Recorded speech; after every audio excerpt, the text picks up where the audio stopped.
Kita beralih ke informasi yang lain, Bolo. Dewan Pimpinan Daerah DPD Kongres Advokat Indonesia Jawa Timur menggelar bedah buku bertema Tanggung Gugat Pemerintah dan Perlindungan Hukum bagi Rakyat, karya Dr. Gufron. Buku ini membahas 3 sumber kewenangan berdasarkan Undang-Undang Administrasi Pemerintahan, yakni atribusi, pelimpahan, serta siapa yang bertanggung jawab dan bertanggung gugat. Berlangsung di Ballroom Hotel Windham, Surabaya, Dewan Pimpinan Daerah DPD Kongres Advokat Indonesia Jawa Timur menggelar bedah buku Tanggung Gugat Pemerintah dan Perlindungan Hukum bagi Rakyat karya Dr. Gufron. Dalam buku ini, Dr. Gufron memaparkan sejumlah teori dan konsep tanggung gugat berdasarkan pasal 1 angka 6 Undang-Undang Nomor 30 Tahun 2014 tentang Administrasi Pemerintahan.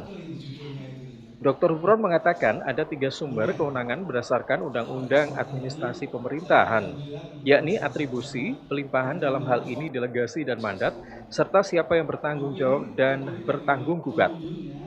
Di dalam Undang-Undang AP itu terkait dengan persoalan sumber kewenangan itu kan ada 3. Satu namanya atribusi, kedua itu adalah pelimpahan. Pelimpahan dibagi 2, yaitu adalah delegasi dan mandat.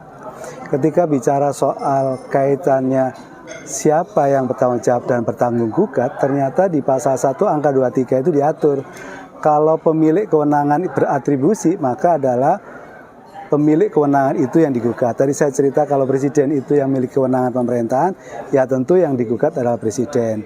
Sementara itu, Dr. Rizal Haliman selaku pembedah buku mengatakan tanggung gugat pemerintah dan perlindungan hukum bagi rakyat harus dipahami oleh seluruh pencarian keadilan. Dalam buku ini mengungkap sejumlah teori dan konsep bahwa tanggung gugat pemerintah tidak hanya melalui citizen land suit, namun juga lewat class action. Buku Tanggung Gugat Pemerintahan dan Perlindungan Hukum Rakyat ini dimuat di situ teori-teori, ya, ada teori dan konsep bahwa tanggung gugat pemerintah itu tidak hanya melalui sekarang itu seperti yang disebutkan Dr. Gufron dalam bukunya, tidak hanya melalui citizen law suit, melainkan juga di situ ada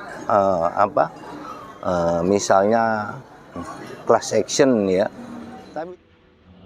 Buku Tanggung Gugat Pemerintah dan Perlindungan Hukum bagi Rakyat karya Dr. Gufron ini juga memisahkan 2 koridor tindakan administrasi, yakni basicning uang, artinya mengeluarkan putusan atau penetapan, serta faktual yang berarti tindakan konkret maupun tidak konkret. Dari Surabaya, Eko Widodo, Arek TV melaporkan.